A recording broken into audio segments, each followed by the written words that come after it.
ساکنان ناحیه واسه عید بین المللی نوروز را با تیاری همه‌جانبه در سطح بلند جشن گرفتند. سال 2017 که سال جوانان اعلام گردیده است، چهاربینی نوروزی را بخش جوانان، ورزش و سیاحی ناحیه می‌گذراند.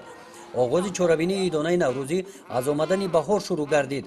بهار رمز پاکیزگی و روشنی از کوچه مرکزی گذشته ساکنان ناحیه را از فرارسی نوروز درک می‌داد.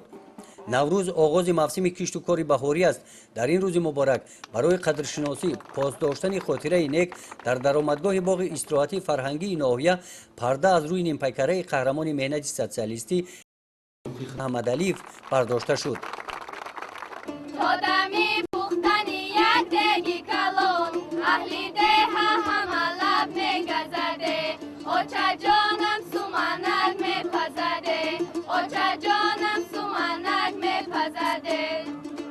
قسمت دیگری چهاربینی نوروزی نمایش هنرهای مردمی و طعمهای ملی نوروزی بودند. محصول مهنت دستی هنرمندان از جانب جماعت‌های دهات به نمایش گذاشته شدند. از روی مشاهده‌ها نمایش هنرهای دستی هنرمندان و شماره طعمهای ملی نظر به دیگر سال‌ها این سال بسیارتر بودند. قسمت تنتنوی جشن نوروز در ورزشگاه مرکزی ناحیه دایر گردید.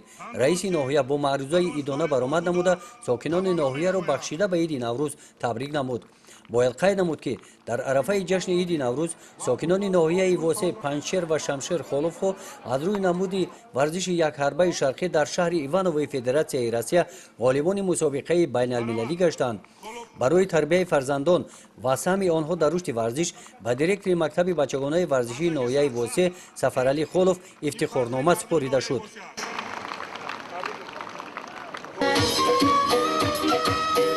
در قسمت فرهنگی چهاربینی بخشیده به جشن عید نوروز کارمندان اداره فرهنگ ناحیه با برنامه عیدانه کنسرتی که به موضوع بهار نوروز بخشیده شده بودند برآمد نمودند.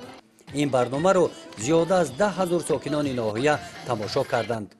گزارش خواجه نظری خدای نظر ظهورов از ناحیه واسه برای برنامه اطلاعاتی نوید.